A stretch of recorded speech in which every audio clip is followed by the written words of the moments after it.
हम इस किताब का फाइनल एक अपना रिव्यू देंगे पूरी बुक का एक साथ ही। इस किताब के अंदर बेसिकली हमने ये क्योंकि एक सेल्फ हेल्प बुक है, एक मोटिवेशनल कंटेंट से रिलेटेड है। इस बुक में राइटर ने हमें ये बताया है कि आप अपना रवैया चेंज करके दुनिया में बहुत कुछ अचीव कर सकते हैं। आपका रवैया ही बेसिकली डिसाइड करता है कि आप लाइफ में क्या अचीव करेंगे या क्या खो देंगे। तो लाइफ ने शुरुआत में अपनी मिसाल दी है कि वो कैसे अपनी लाइफ में खुश नहीं थे। फिर वो जो करियर था उनका, लाइक लॉयर थे, वो उसमें खुश नहीं थे, लेकिन फिर उन्होंने अपना रवैया चेंज किया, अपना एटीट्यूड चेंज किया और वो एक उसी तरीके से उन्होंने अपना पूरा करियर शिफ्ट किया। उस करियर में गए जिसमें वो फिर खुश रहने लगे।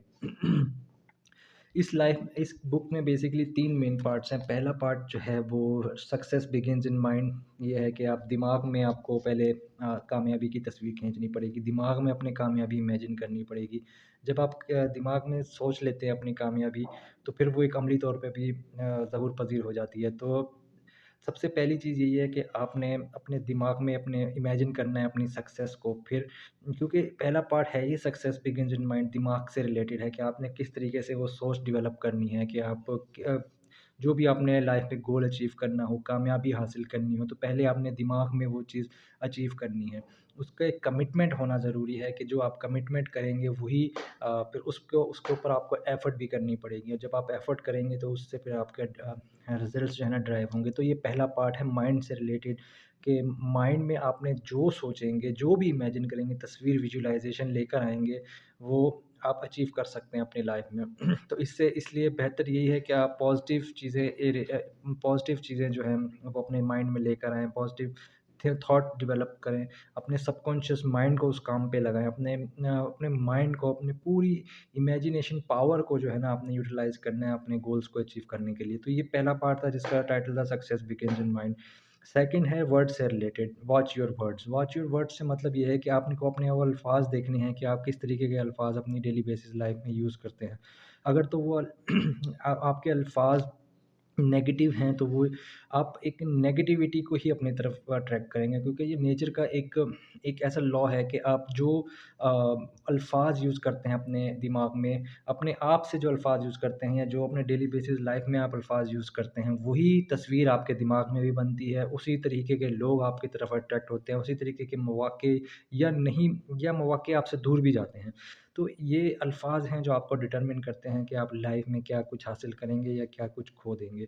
तो हमेशा आप अपने आप से और जो भी अपने लोगों आस-पास के लोगों से जो भी आप अल्फ़ाज़ यूज़ करें वो पॉज़िटिव होने चाहिए, नेगेटिव नहीं होने चाहिए। अगर तो वो नेगेटिव होंगे तो वो आपके अगेंस्ट जाएँगे। थर्ड पार्ट इस बुक का है एक्शन से रिलेटेड, जो कि बहुत ही जो कि जिससे आप डिज़ायर्ड रिज़ल्ट्स अपने अचीव कर सकते हैं। एक्शंस तक आप पहुँचते कैसे हैं, ये समझने की ज़रूरत है। पहले तो थॉट डेवलप होती है दिमाग में, जैसे अपनी डेली बेसिस लाइफ़ में हम एक थॉट डेवलप करते हैं अपने दिमाग में, फिर हम उसी तरीके के अल्फ़ाज़ यूज़ करते हैं, कोशिश करते हैं, तो एफ़र्ट करते हैं। और जो एफ़र्ट जो है ना वो एक्शंस के अंदर आ जाती है कि जो आपके जब आपने एक चीज़ डिटरमिन कर ली, कुछ हासिल करना है, पहले दिमाग में थॉट लेकर आए, फिर अपने अल्फ़ाज़ आपने यूज़ किए और फिर वो लीड्स टू एक्शन हो गया। वो एक्शन जो भी डिराइव होगा वो बेसिकली उन्हीं स्टेप्स से, उन्हीं का थर्ड स्टेप है, पहले थॉट और देन अपॉर्च्युनिटी को अट्रैक्ट अपनी तरफ करना, या अल्फ़ाज़ यूज़ करना, उसी तरीके के एनवायरनमेंट क्रिएट करना। तो एक्शंस आपको हमेशा डिज़ायर्ड रिज़ल्ट लेके देते हैं जो भी। और हम एक्शंस से रिलेटेड आपको फिर फेलियर्स का सामना भी करना पड़ता है। एक्शंस में ये नहीं होता कि आपका कोई एक गोल है, तो वो आपको पता होगा कि वो लेट्स से कि कोई आपका गोल है, वो 100 कदम के फासले पे आपको पता है कि आपका गोल अचीव हो जाएगा। लेकिन रियल लाइफ़ में ऐसा नहीं होता। रियल लाइफ़ में कोई इसका एक्शंस आपको ये नहीं पता होता कि आपका जो भी गोल है लाइफ में, कामयाबी है, वो कितने स्टेप्स के बाद आप हासिल कर सकते हैं।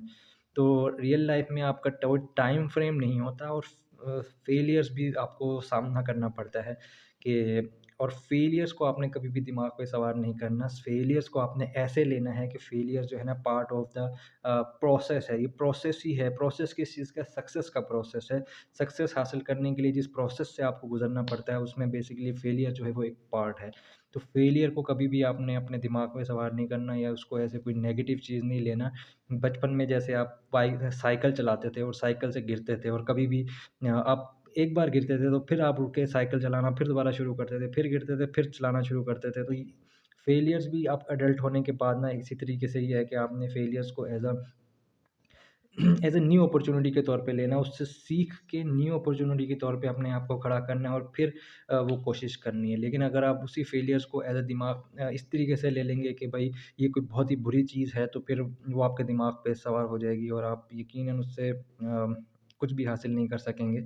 आपका जो रिज़ल्ट्स है वो आप नहीं हासिल कर सकेंगे। तो फेलियर को हमेशा आपने ये देखना है कि it's a part of the process towards your success, ठीक है? तो फेलियर से आपने कभी नहीं घबराना। फेलियर ये है कि आपसे इससे आपको अपने गोल्स के मज़ीद करीब करेगा। आपने उससे कुछ यकीनन कुछ एक फेलियर से कुछ ना कुछ यकीनन सीखा होगा। फिर देखिए उससे फिर नेक्स्ट एफ़र्ट जब आप करेंगे वो उस यकीनन उस फेलियर्स के से सीख के कुछ ना कुछ करेंगे। तो ये थर्ड पार्ट जो था इस बुक का एक्शन से रिलेटेड था। हमेशा आपने बस ये अपने दिमाग में रखना है कि आपका एटीट्यूड ही जो है ना वो आपका विंडो टू द वर्ल्ड है, कि आपका बिहेवियर बताता है कि आप दुनिया को किस नज़र से देखते हैं और दुनिया आपको किस नज़र से देखती है। अगर आपका जो वो एटीट्यूड है, आपका जो विंडो है वो क्लीन नहीं है, वो गंदगी उस पे लगी हुई है, तो आप दुनिया को उसी गंदगी से लेंस से नज़रिए से देखेंगे। लेकिन अगर आपकी वो विंडो क्लीन है तो वो आपको पॉज़िटिविटी नज़र आएगी दुनिया में भी और रियल वर्ल्ड में और अपॉर्च्युनिटीज़ आपको नज़र आएँगी। तो your attitude is your window to the world, ये आपको पता होना चाहिए कि आपका बिहेवियर ही बेसिकली आप क्योंकि आपका बिहेवियर डिटरमिन करता है आपकी सोच, आपका बिहेवियर डिटरमिन करता है आप किस तरीके के अल्फ़ाज़ यूज़ करेंगे। और यही अल्फ़ाज़, यही सोच जो है ना फिर आपको उन्हीं लोगों की तरफ अट्रैक्ट करती है या वो लोग आपकी तरफ अट्रैक्ट होते हैं। वही अपॉर्च्युनिटीज़ यूनिवर्स जो है ना आपको प्रोवाइड करती है। और जब उस तरह की अपॉर्च्युनिटीज़ आपको मिलेंगी और आपने कमिटमेंट के साथ, कंसिस्टेंसी के साथ अ, अगर लगे रहेंगे अपने गोल को अचीव करने में, एफ़र्ट करते रहेंगे, एक्शंस जो डिराइव्ड होंगे इन थॉट और वर्ड्स और अपॉर्च्युनिटीज़ के नतीजे में, उन एक्शंस में अगर आप अ फेलियर को एज़ एन अपॉर्च्युनिटी लेंगे, फेलियर से घबराएँगे नहीं, डरेंगे नहीं और कंसिस्टेंसी के साथ लगे रहेंगे। आफ्टर फ्यू एडजस्टमेंट हर फेलियर के बाद आपने कुछ फ्यू एडजस्टमेंट्स की और फिर लग गए उस अपने गोल को अचीव करने में, तो डेफ़िनेटली आप अपने गोल्स को भी अचीव कर लेंगे। तो ये एक सेल्फ हेल्प बुक है जो कि बहुत ही अच्छी बुक है। इसके तीनों पार्ट का मैंने शॉर्ट रिव्यू आपको बता दिया है। इसमें बहुत सारी चीज़ें हैं जो आपको कि होपफुली सीखने को मिली होंगी। आप इस बुक का पूरा रिव्यू जो है ना इसकी प्लेलिस्ट में जाके देख सकते हैं। So kindly please like and subscribe and thank you so much.